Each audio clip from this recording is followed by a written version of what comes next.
was like with the Hinckley Institute, they did a kind of a politics week for teachers over the summer, and they had a member of the majority, Mm-hmm. so like a Republican in the Senate, who told us basically like the Democrats that work well with us, we'll help them out. Sometimes we'll let them pass some bills. Those that are difficult, like sometimes they don't pass any bills. You feel like sometimes with the committees, they're using that just as a filtering mechanism to shut down specific ideas or people. Yeah, I don't know if it's so much the committee. It can be in the committee, but it's also there on the floor, right, of the body. For example, I had a bill this session that was a very not controversial bill. It was simple.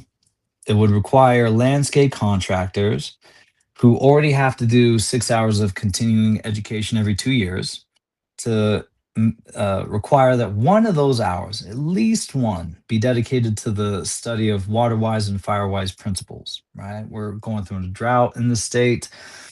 The risk of both wasting water as well as fire breaking out and coming towards our homes is a very real risk. And so just building capacity in our landscape contractors to help us as we transform our landscapes, make good choices, pretty straightforward.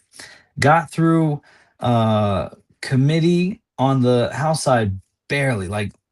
Well, let me say it like this. I had to go to committee twice on the House side, but for purely policy reasons. The first time I brought the bill, it also included general contractors, and there were people on the committee who just like, "Nah, I can't have that." So the process worked. They applied some good pressure to the bill, and I collaborated and worked with Republican colleagues to reach a place with the language where it would work out for everybody, where it would be acknowledged as a good policy.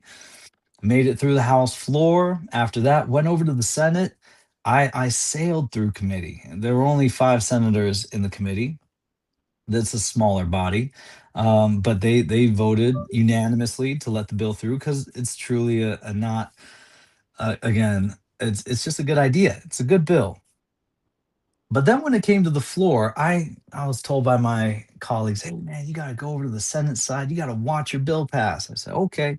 I went over to the Senate side, and there are some senators over there who just, I haven't built a relationship with them, and they know me to be an education activist and not always one that agrees with them. And so they just, for purely personal reasons, maybe they were hazing me. They just started changing their votes from yes to no.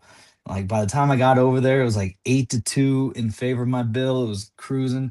I even had a Republican floor sponsor on that side who was running the bill for me. Every time a bill changes from one house to the other, you have to have a sponsor in that body, and mine was a very well respected Republican. But even still, as soon as they saw me, the senators who had voted yes started changing to no, and by the end, it barely passed, 15-13. If even one senator had changed their vote, it would have one more, it would have gone to 14-14 and failed. And and so, you know, is that vetting, or is that just, taking shots at the newest member of the minority caucus? Um, I can smile about it and laugh because it passed, but that's not good governance. That's not what it's supposed to be like. It shouldn't be that close on a bill that's just going to do good and doesn't actually ruffle any feathers. So, to your question, it's not just committee where those things get vetted, and also, as you said, some people can just choose to shut down a particular representative or a particular senator. It can happen anywhere.